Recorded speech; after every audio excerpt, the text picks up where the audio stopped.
Good morning my lovely students. तो आज के पास्ट ईयर्स क्वेश्चन कुछ इस तरह है। सबसे पहले हम क्वेश्चंस को देखेंगे, क्वेश्चन को समझेंगे एंड देन उसके बाद सोल्यूशन देखेंगे हम उसका। ठीक है, मैं साथ के साथ सोल्यूशन भी आपको बताती जाऊंगी ताकि आपके लिए क्वेश्चंस का जो क्वेश्चन समझना आपके लिए और इजी हो जाए। ठीक है, तो सबसे पहले हम बात करते हैं फर्स्ट क्वेश्चन की। इसमें मैंने लिखा है, सारे इंपॉर्टेंट हैं, पास्ट ईयर्स एनालिसिस हैं। तो आई होप आप मेरी वीडियो को पसंद करेंगे, चैनल को सब्सक्राइब करेंगे और पेन और कॉपी लेके बैठ जाइए ताकि आप ये नोट कर सकें और आप स्क्रीनशॉट भी कर सकते हैं।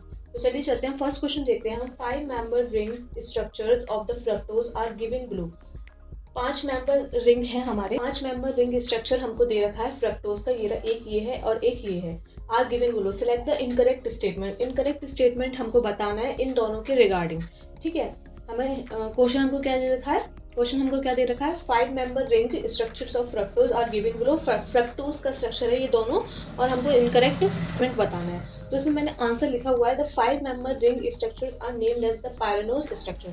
अब इसमें गलत स्टेटमेंट यही है कि हमें सामने से दिख रहा है ये फ्रक्टोज का नहीं पायरेनोज का स्ट्रक्चर है। तो ये हो गया हमारा कि this is not this the incorrect. तो हम लिखेंगे the incorrect statement of this 5 the incorrect statement is these are not the fructose structure, these are the pyranose structure। जो 5 मेंबर रिंग होती है वो हमारी पायरेनोज की होती है, नॉट अ फ्रक्टोज। ठीक है, नेक्स्ट क्वेश्चन देखते हैं हम।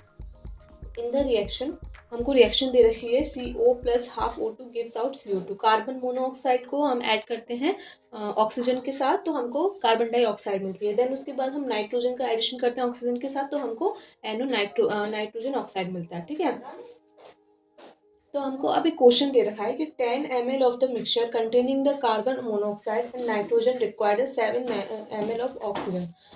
जो 10 ml जो कार्बन है, जो कार्बन मोनोऑक्साइड है वो 10 ml मिक्सचर कंटेन करता है और जो नाइट्रोजन है वो 7 ml ऑफ ऑक्सीजन को रिक्वायर्ड करता है क्या बनाने के लिए, CO2 और NO को बनाने के लिए।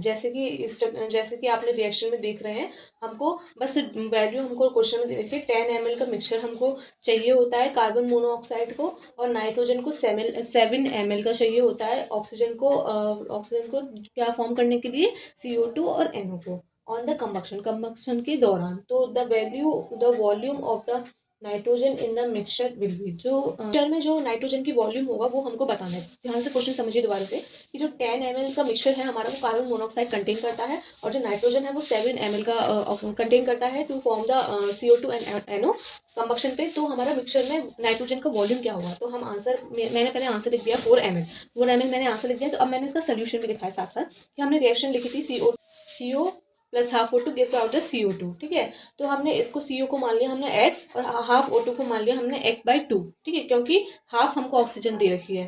फिर नाइट्रोजन का हमने रिएक्शन लिखी तो उसको हमने इसको मान लिया X, इसको हमने मान लिया Y। तो X plus Y gives out the 10। First हमारी सेकेंड जो थी हमारी उसको 10 ml चाहिए थी और X अपन half X/2 plus Y equals to 7। तो ये हमको दो इक्वेशन मिल गए। अब हम दोनों इक्वेशन को सॉल्व करेंगे तो हमारा जो X की वैल्यू आएगी वो 6 आएगी और Y की वैल्यू आएगी 4 आएगी। तो हमको यही पूछ रहा था नाइट्रोजन की वॉल्यूम क्या होगी, तो हम Y जो होगा वो हमारी नाइट्रोजन गैस की हमारी रिएक्शन की वैल्यू है। तो Y हमारा 4 आ गया, तो आंसर इज द 4 ml। ठीक है, अच्छे से क्वेश्चन समझ में आ गया होगा आई थिंक आपको, तो अच्छे से क्वेश्चन समझ में आ गया होगा। अब नेक्स्ट क्वेश्चन देखते हैं हम। The pair of electrons in the given carbanion, ये हमको कार्बोएनाइन दे रखा है, is present in which orbital, कौन सा ऑर्बिटल में प्रेजेंट होगा, the answer is the sp। ठीक है, नेक्स्ट क्वेश्चन देखते हैं। 4 स्पीशीज आर गिवन, 4 स्पीशीज हमको गिवन दे रखी है, SCO3 H3O प्लस HSO4 और HSO3F। ठीक है, तो इसकी हमको एसिडिक स्ट्रेंथ निकालनी है। ठीक है, तो हमारा क्या होगा, सबसे कम एसिडिक स्ट्रेंथ हमारी फर्स्ट की होगी, नेक्स्ट फिर थर्ड की होगी, फिर उससे ज़्यादा हमारी H3O प्लस की होगी और सबसे ज़्यादा हमारी HSO3F की होगी। तो मैंने इसमें आंसर भी लिखा है, देखिए जो H3O प्लस होता है वो मोर एसिडिक होता है देन द HCO3 नेगेटिव से, क्योंकि प्लस होता है वो मोर एसिडिक होता है देन SCO3 नेगेटिव, क्योंकि these do not release the H plus ion, ये H प्लस आयन को रिलीज नहीं करता है। नेक्स्ट देखते हैं हम, इसका एक और आंसर है HSO4 is more acidic then HCO3 negative. ठीक है, जो HSO4 होता है वो मोर एसिडिक होता है देन SCO3 नेगेटिव, क्योंकि S जो होता है वो मोर इलेक्ट्रोनेगेटिव होता है देन कार्बन से। तो ये थे हमारे कुछ पास्ट ईयर्स के क्वेश्चंस। अगर आपको ये वीडियो पसंद आई तो चैनल को लाइक करें, सब्सक्राइब करें एंड शेयर करें।